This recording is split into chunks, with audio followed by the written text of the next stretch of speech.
এরপরের প্রশ্ন হলো, ভিন্ন ধর্ম থেকে ইসলাম ধর্ম গ্রহণ করার পর নাম পরিবর্তন করা কি জরুরি? ভিন্ন ধর্ম থেকে ইসলাম ধর্মে আসলেই তাকে নাম পরিবর্তন করতেই হবে, এটা নট নেসেসারি। যদি তার নামটা পূর্বে যেটা ছিল সেটা যদি শরিয়ার সাথে সাংঘর্ষিক কোনো অর্থবোধক নাম না হয়, তাহলে আগের নামটা থাকতে কোনো অসুবিধা নেই।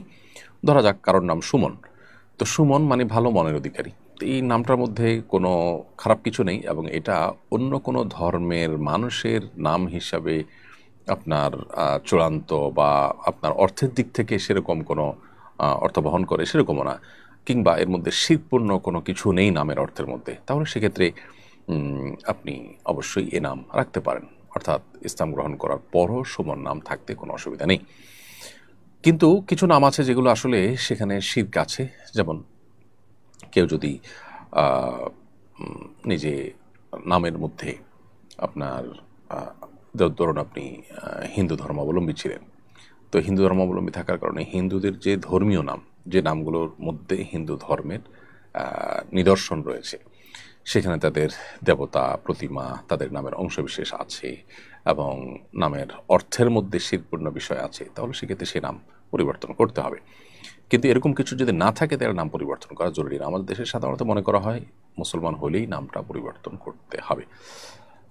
সাহাবা ইকরামের মধ্যে অনেক সাহাবী আছেন, বরং বড় অংশই বলতে পারি আমরা, যারা ইসলাম গ্রহণ করার পর তাদের নাম পরিবর্তন করার কোনো ঘটনা সেভাবে ঘটেনি। তবে হ্যাঁ, কারো কারো নামের ক্ষেত্রে এমন হয়েছে যে আব্দুল শামস অর্থাৎ সূর্যের গোলাম, এই টাইপের নাম যাদের ছিল তাদের নামগুলো পরিবর্তন করতে নবী সাল্লাল্লাহু আলাইহি ওয়াসাল্লাম উদ্যোগ নিয়েছেন।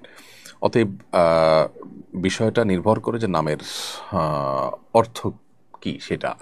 তো অর্থটা যদি আপনি খারাপ হয় বা আপনার শিরপূর্ণ হয়, তাহলে সেটাকে পরিবর্তন করতে হবে। প্রতি বছর এসএসসি এইচএসসি রেজাল্ট প্রকাশের পর দুই ধরনের চিত্র দেখা যায়। কেউ অতি উচ্ছ্বসিত হয়, কেউ অতি বেদনার্ত। রেজাল্ট ভালো না হলে অনেকে আত্মহত্যা পর্যন্ত করে। বিষয়টাকে আপনি কিভাবে মূল্যায়ন করবেন? খুবই গুরুত্বপূর্ণ একটি প্রশ্ন। আজকের লাইভের সবচেয়ে গুরুত্বপূর্ণ প্রশ্ন আমার কাছে এটি মনে হচ্ছে, কারণ অতি সম্প্রতি আমরা দেখেছি যে এসএসসি পরীক্ষার ফলাফল প্রকাশ হয়েছে এবং যথারীতি সমস্ত পত্রপত্রিকায়, গণমাধ্যমগুলোতে বেশ গুরুত্বের সাথে ভালো ফলাফল যারা করেছেন তাদের পাশাপাশি তাদের মা বাবার উচ্ছ্বাস, আনন্দ, উল্লাস, তাদের নাচানাচি, তাদের আনন্দে আত্মহারা হওয়ার চিত্রগুলোকে ফুটিয়ে তোলা হয়েছে। কোন একজন গবেষক এবং এ বিষয়ে কোন একজন এক্সপার্টের বক্তব্য শুনছিলাম বেশ আগে। তিনি বলেছিলেন যে আমাদের দেশে যেভাবে পাবলিক পরীক্ষাগুলোর পর, বিশেষ করে এসএসসি, এইচএসসি এ জাতীয় পরীক্ষাগুলোর ফলাফল প্রকাশের পর সারা দেশে বাবা মা এবং শিক্ষার্থীরা যেভাবে আনন্দ উল্লাস করেন, শিক্ষা প্রতিষ্ঠানের মাঠে বের হয়ে আসেন, অনেকে রাস্তাঘাটে নিজেদের আনন্দ প্রকাশ করেন, এবং বিশেষ করে মিডিয়াগুলোতে যেভাবে ফলাও করে এটাকে প্রকাশ করা হয়, প্রচার করা হয়, একেবারে প্রথম পাতায় আনন্দ উল্লাসের ছবিকে যেভাবে প্রকাশ করা হয়, এটা পৃথিবীর অন্য কোনো দেশে হয় না। অর্থাৎ একটা পাবলিক পরীক্ষাকে নিয়ে এত মাতামাতি করা, বিশেষ করে এটার ফলাফলকে নিয়ে এত মাতামাতি করা, এটা আসলে অতিমাত্রাই হয়ে থাকে। এখানে দুই দিক থেকে সমস্যা আছে। এক হলো, এটাকে যখন আমরা একেবারে সকল সফলতার চাবিকাঠি টাইপের বিষয় মনে করি, তখন যারা পরীক্ষায় কোনো কারণে ফলাফল কাঙ্ক্ষিত করতে পারেন না, খারাপ করেন, তারা বিমর্ষ হয়ে পড়েন, ভেঙে পড়েন এবং অনেকে আত্মহত্যার পথে পা বাড়ান। এই যে খারাপ হলে আত্মহত্যার পথে পা বাড়ানো এবং ভালো হলে আনন্দে আত্মহারা হয়ে যাওয়া, এই দুটোই আসলে আমাদের আচরণগত সমস্যা এবং দৃষ্টিভঙ্গিগত ত্রুটি থেকেই এই পর্যায়ে চলে আসা। আমরা এত বেশি বস্তুবাদী হয়ে গেছি এবং এত বেশি আমরা আপনার আপনার এত বেশি আমরা দুনিয়া পাগল হয়ে গেছি যে ক্যারিয়ারের জন্য একটা গুরুত্বপূর্ণ পরীক্ষা সন্দেহাতীতভাবে, সেই পরীক্ষার ফলাফলকে আমরা এমনভাবে নিচ্ছি যে এটা আমার ডু অর ডাই এর মতো ব্যাপার। একজন ইমানদার, একজন পরকালে বিশ্বাসী, আখিরাতে বিশ্বাসী, একজন বাস্তববাদী মানুষ, তিনি জানেন যে এ ধরনের পরীক্ষায় ভালো ফলাফলের পরে তার চূড়ান্ত সুখ বা দুঃখ কিছুই নির্ভর করে না আসলে। প্রাথমিকভাবে এটা একটা সফলতা, সন্দেহাতীতভাবে এটা আনন্দের একটা কারণ, কিন্তু সে আনন্দে অতি উল্লসিত হওয়া এবং এটাকে নিয়ে অতি মাতামাতি করা কিংবা এটা নিয়ে ভেঙে একেবারে চুরমার হয়ে যাওয়া, এর কোনোটি কিন্তু আমাদের বিশ্বাসের সাথে সঙ্গতিপূর্ণ নয় এবং এটা বাস্তবতার সাথেও সঙ্গতিপূর্ণ নয়।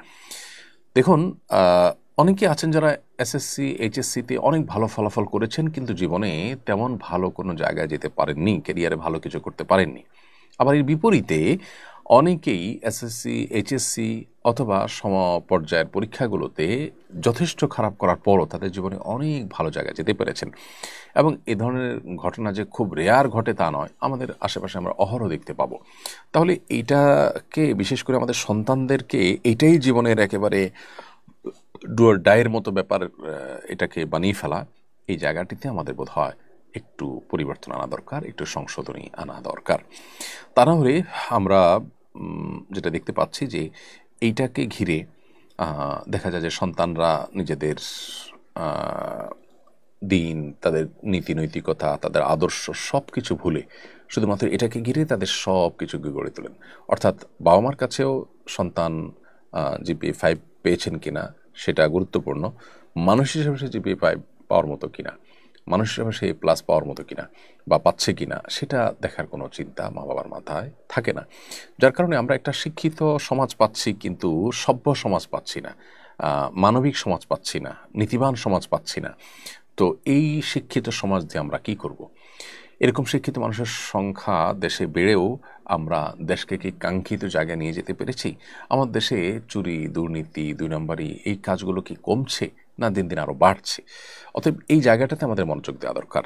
কোনো পাবলিক পরীক্ষা হোক বা অন্য কোনো কিছু হোক, এগুলোকে ঘিরে আনন্দে আত্মহারা হয়ে যাওয়া, এটা আমাদের আখরাতের প্রতি বিশ্বাসের সাথে সঙ্গতিপূর্ণ নয়।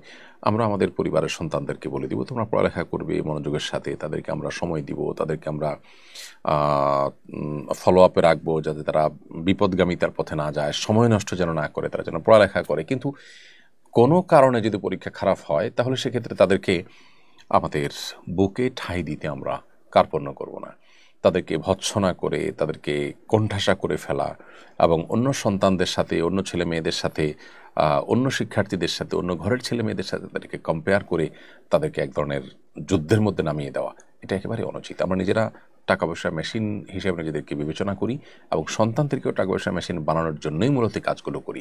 এই অতি ক্যারিয়ার ভাবনা আমাদের সে ভেতরকার বস্তুবাদের একটা চরম যে দুরবস্থা আমাদের ভেতরে বিরাজ করছে সেটাকে শুধুমাত্র প্রকাশ করে। বিধায় আমার মনে হয় এই জায়গাগুলোতে আমাদের নতুন করে ভাববার যথেষ্ট সুযোগ আছে যে এটা আমার সন্তানের জীবন মরণের মতো কোনো বিষয় নয়। সন্তান মানুষের মতো মানুষ হচ্ছে কিনা, সে নীতিবান হচ্ছে কিনা, সে সঠিক পথে আছে কিনা, সে আল্লাভীরু হচ্ছে কিনা, সে মানবিক হচ্ছে কিনা, তার ভিতরে মানবিক গুণাগুলি আছে কিনা, সেগুলোর পাশাপাশি সে এই একাডেমিক পড়াশোনা যেন ভালো করতে পারে সে চেষ্টা তার মধ্যে আছে কিনা, এগুলো আমরা দেখবো ইনশাআল্লাহ। এর বাইরে যদি সে উল্টাপাল্টা কোনো পথে চলে যায় তাহলে সেটা হবে আমার মাথা ব্যথার সবচেয়ে বড় কারণ। তো আশা করি যে আমাদের দৃষ্টিভঙ্গিটাকে আমরা পরিবর্তন করার চেষ্টা করব। তা না হলে আমাদের শিক্ষার্থীদেরকে, আমাদের তরুণদেরকে আমরা জাস্ট একটা প্লাস্টিকের জীবন উপহার দিলাম। তাদেরকে আমরা তথাকথিত ক্যারিয়ার নামে তাদেরকে একটা পাইপলাইনে দিয়ে আমরা প্রবেশ করে দিলাম, যেটা উন্নত পৃথিবীতে আমরা দেখতে পাচ্ছি যে ছেলেমেয়েরা প্রত্যেকেই যেন ওই বাবার মতোই খাওয়া পড়া এবং দুনিয়াতে বেঁচে থাকার জন্যই আসছেন, ক্যারিয়ারের জন্যই আসছেন। তাদের মধ্যে নীতি নৈতিকতা, আদর্শ, আল্লাভীরুতা, আল্লাহর কাছে জবাবদিহিতা, ঈমান, ইসলাম, আকিদা, বিশ্বাস, আখলাক, এই বিষয়গুলো তাদের কাছে একেবারেই গুরুত্বহীন বিষয়।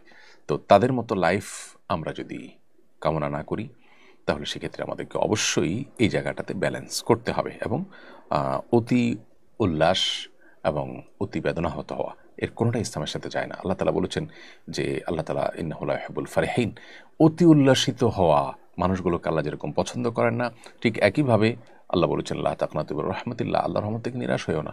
আল্লাহ বলেছেন ওয়ালা ইয়াইআস মির রাউহিল্লাহি ইল্লাল কওমুল কাফিরুন, আল্লাহর রহমত থেকে নিরাশ হয়ে একেবারে হতাশ হয়ে ভেঙে পড়া, এটা কাফিরদের চরিত্র। ইমানদার দেয়ালে পিঠ ঠেকে যাওয়ার পরও তিনি আল্লাহর প্রতি আশা হারাবেন না। আমার ফলাফল খারাপ হয়েছে, ইনশাআল্লাহ পরবর্তী ফলাফল ভালো হবে, অথবা এর পরেরটাও যদি ভালো না হয় এর ভিতরে আমার কোনো কল্যাণ নিহিত আছে। আমার জীবনের সাফল্য হয়তো অন্য কোনো পথে আসবে, কখনো আশাহত হওয়া যাবে না।